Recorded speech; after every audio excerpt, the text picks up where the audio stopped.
Monsieur le Président, pour peut-être une première ou une seconde fois, je vais me permettre de prendre la parole.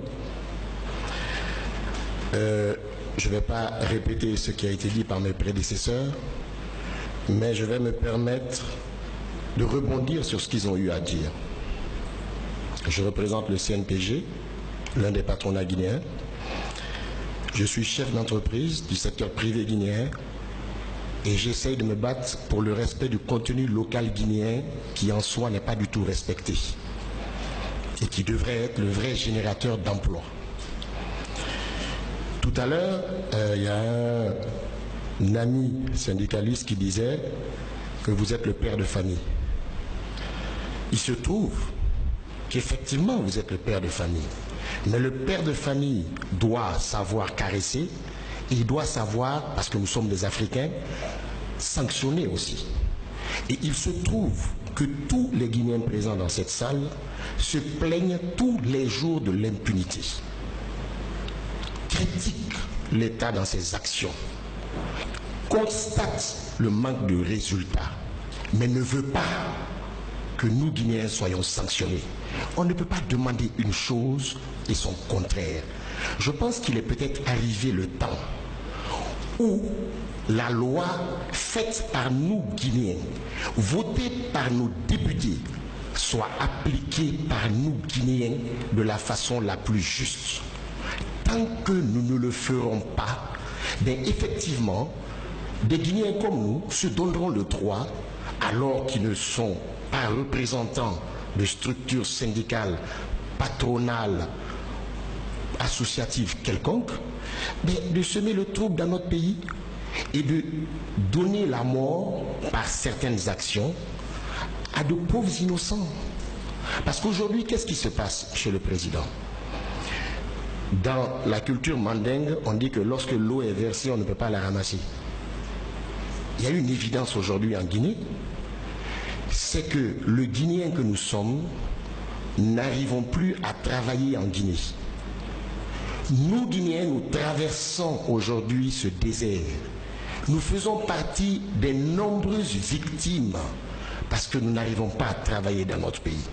Parce qu'au lieu de se consacrer au travail, je suis employeur, au lieu de se consacrer au travail, on passe une journée, 2 journées par semaine à manifester, à contester, à casser ce que soit nos parents ont construit, ce que nous aurions dû maintenir, ou à casser ce que nous avons, nous, difficilement construit, mais dans une impunité totale. Donc, le père de famille que vous êtes doit accepter, malgré notre volonté, de nous amener à respecter les lois que nous avons votées. Ça ne sera peut-être pas facile, mais il faut qu'on le fasse avant que l'État soit récupéré par la rue. Parce que le danger que nous courons, il est là, Monsieur le Président. Toutes les couches confondues présentes dans cette salle ne peuvent pas nier cette réalité. Aujourd'hui, circuler dans Conakry relève de l'exploit, Monsieur le Président. Parce que c'est l'anarchie. Parce que, devenu conducteur derrière son volant, on oublie les règles de la religion. On oublie les bases de l'association humaine. Nous sommes devenus pratiquement des animaux quand on conduit un véhicule. Dès que quelqu'un touche votre véhicule, vous êtes capable de descendre, de le boxer, de le blesser, alors que c'est du métal qui a été froissé. Parce que nous avons perdu cette valeur qui permet à un peuple d'avoir la nation.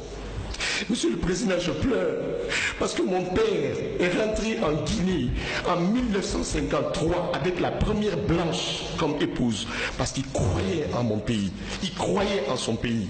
Il fait partie des compagnons de l'indépendance guinéenne. Il y en a un qui vit encore, Dr Sultan, que je citerai. Ce qu'ils ont construit, nous le détruisons tous les jours. Pourquoi? Pourquoi nous le détruisons?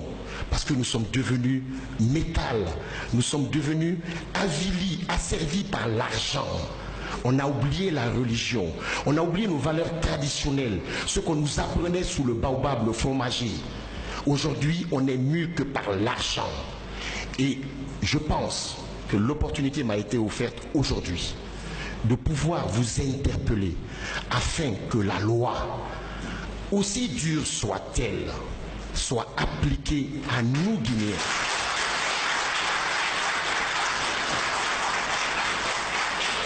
Vous savez, Monsieur le Président, lorsque j'ai vu sur Internet des journalistes, des artistes, des footballeurs faire le buzz, parce que c'est ça faire le buzz, et c'est ce que mon fils me disait, en parlant de la traite, des problèmes qu'il y a actuellement. Mais ce sont des problèmes qui sont sus depuis 5 ans, 10 ans, 15 ans, 20 ans. En Mauritanie, le noir est toujours, dans beaucoup de cas, considéré encore comme esclave. Dans beaucoup de pays arabes, vous avez des vols aujourd'hui qui partent de Conakry, Emirates, Ethiopian Airlines, dans lesquels vous avez des vingtaines de jeunes filles, des trentaines de jeunes garçons qui vont en esclavage dans les pays arabes. C'est devenu aujourd'hui un marché connu, mais parce que la loi n'est pas appliquée. Si la loi était appliquée à tout le monde, avec une extrême rigueur à ceux qui sont chargés de l'incarner, mais peut-être que les gens feraient attention. Vous savez, la beauté du football, c'est quoi? C'est que quand il y a un match de football, il y a un arbitre, un seul. Les autres sont des assistants.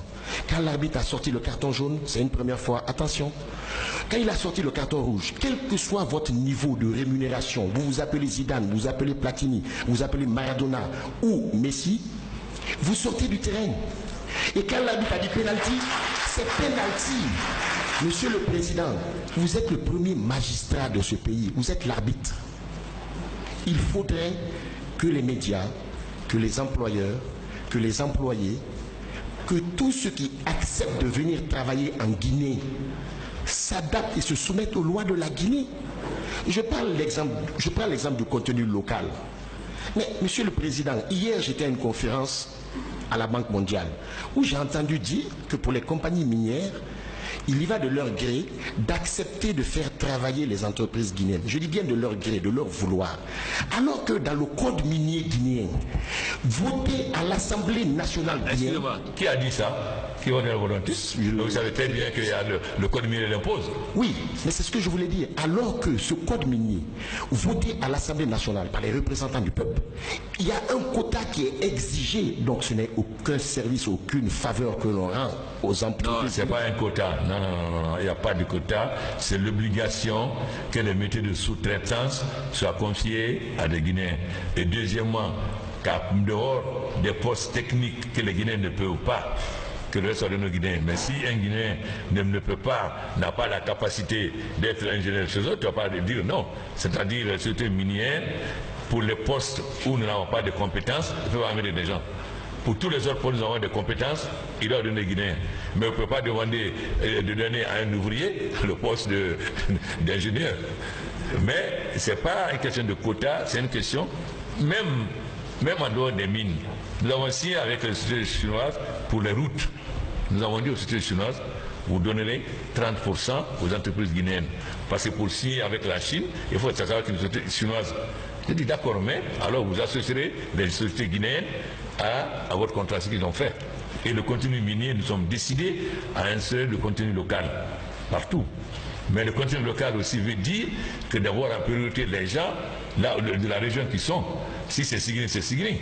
Si c'est Bokeh, c'est Bokeh. Le contenu local ne veut pas dire d'aller chercher des commerçants qui ont les moyens de venir faire le travail à la place des locaux.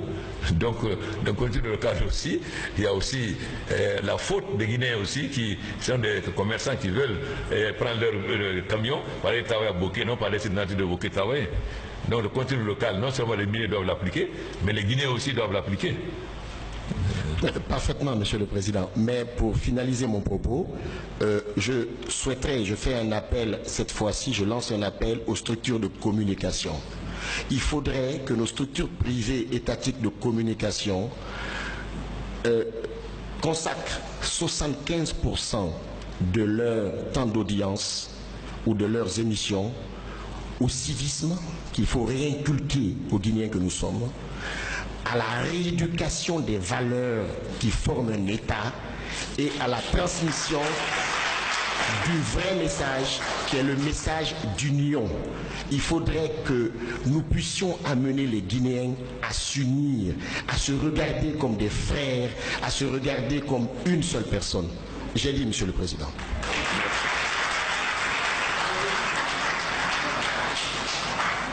Le cas, c'est le tour des parents d'élèves, non? Les syndicats de partenaires ont fini. Et les parents d'élèves.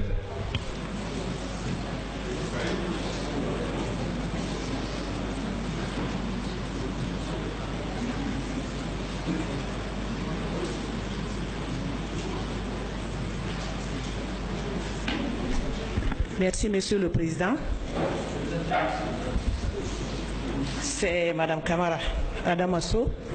Je suis la présidente des associations des parents.